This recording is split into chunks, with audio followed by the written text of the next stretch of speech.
Yes, people, what is going on? Welcome back to the channel. I go by the name of Liam, and we have another Manchester United update today. The only stories today pretty much have been about our striker situation. The Athletic are reporting that our Manchester United target list now only has two names on it: Ollie Watkins and Benjamin Sesko. There's been no decision on which striker to advance with, but Manchester United are apparently in talks with both clubs.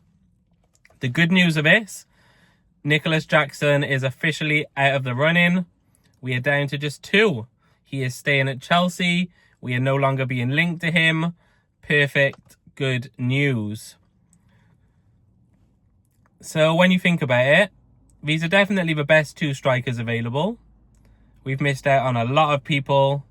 We've missed out on Gyökeres. We've missed out on Delap. We've missed out on Etatike. So from everybody available, Sesko for me is the number one choice. Ollie Watkins is probably the second best available. And yeah, because we've missed out on everybody else, we can't miss out on Sesko. I feel for us to have a good season, he needs to lead our attack. Watkins will do okay. Sesko will do better. And there's just so many reasons why I would prefer Sesko. Number one, he's a lot younger. Watkins is approaching 30, and where he might be in his prime now, if we get Sesko, we can have at least 10 good years of him if we keep him. Or ultimately, he could have 3 or 4 good years, turn amazing, and we sell him for either what we paid now or more. We can make money on him. So financially, long term, Sesko is the better choice in my opinion. If we don't get Sesko, it's because he's ended up at Newcastle, which I think also haunts us, because as our rival, they're going to be going for a European place too. And with Sesko, I would say they've got more chance of getting it than us. They've obviously lost Isak, so if they don't get a Sesko or a good striker, they're probably going to struggle with goals next season, which means we get Sesko, we can hopefully score more goals and beat them that way. I just feel we need him. We can't let him go to Newcastle, because if it does, it means we've failed. And we just can't do that. There's been a few reports today from different sources saying that Sesko apparently favours Man United. And then another one comes out saying he's leaning towards Newcastle. So ultimately, people don't know. We know that we're in for him. We know that Newcastle are in for him. When it comes to news stories, unless it comes from one of the top sources, it's probably not reliable at the moment. We also know that Sesko was kind of used as a pawn in the Arsenal striker search. It was between him and Gyökeres. Obviously, they went for Gyökeres. So he's not going to want to sort of be the second choice here. He's not going to want anyone to be chosen over him, which is why I think we need to be, first off, very careful that we don't put all our eggs in the Watkins basket. Because if anything happens between Newcastle and Sesko, and we've gone for Watkins, we could potentially ruin that. And also, from the player's point of view, he's not going to want to be messed around again. We don't know how involved he was in the Arsenal deal, but at one point, he probably thought he was going there. A lot of people were reporting that he was going to Arsenal. It was only when they decided on Gyökeres because he was cheaper that they didn't go for Sesko. So from the player's perspective, he's probably not going to want to be messed around anymore. So I think United need to decide who we're going for. If we go all in on Sesko, we need to be careful, because if he chooses us over Newcastle, then for whatever reason it doesn't go across the line, Watkins is also going to know that he's second choice. So whatever we decide, we need to think about this. We need to figure out which one we want, and we need to go all in on it. We need to make sure that whatever player we say we want, we sign. There can't be any messing around. Once we want a player, we have to get him, which hopefully is going to be Sesko. Also, the Sesko deal could potentially delay Isak going to Liverpool, because Newcastle have said they're not going to sell him until they've got a replacement, which is why they're willing to pay whatever they want for Sesko. They just want to get the deal done now.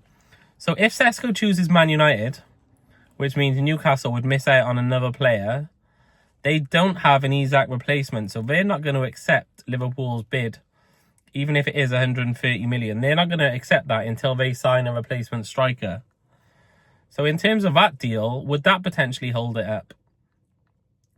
And looking at that from a different angle again, we know that Jurgen Klopp is involved in RB Leipzig, which is where Sesko is. So if he doesn't want him to go to Man United because he wants him to go to Newcastle, which means Liverpool can get Isak, could he potentially sabotage our deal? I mean, I hope he won't. I hope it's down to the player. And if we present the player with a good enough offer, he'll accept us. But something to think about there. Also, the big thing for me, first game of the season, as we know, it's like 2.5 weeks' time. Arsenal. How good would it be if it's Sesko against Gyökeres? Just think of that. Like, they were both Arsenal's targets. How good would it be for Sesko to get the winning goal and prove that Arsenal have made the wrong choice? Like, there's just so much there. Also, Man United's attack. Let's think about this. Everyone's saying Sesko's not Premier League proven, he's young. And they're comparing him to Højlund. Which, first off, I don't agree with. When we signed Højlund, he was young as well. He was unproven, same as Sesko. But he didn't have the players behind him that Sesko will have. Sesko could potentially come into this Man United team with Brian Mbeumo, Cunha, Bruno, all behind him. All providing.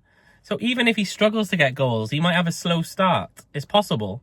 But we've signed 2 new number 10s. We've still got Bruno, who's in fine form, all playing behind him. Xerxes, people like that. So even if he struggles to get goals, he has a goal rate for the first 5 games. We've got players behind him to take some of that pressure off. As long as the other players are scoring, we're good. But he will be good. He's a quality player. He has been for years. And Man United have known that. We've been looking at him for a while. Also, I keep saying also, but something else I've just thought of. Ineos, when they came in, they said they weren't looking to sign anyone over 26. As we know, Watkins is over that. And to be fair, they haven't. They haven't signed any old people. I say old. Anyone over 26 at present.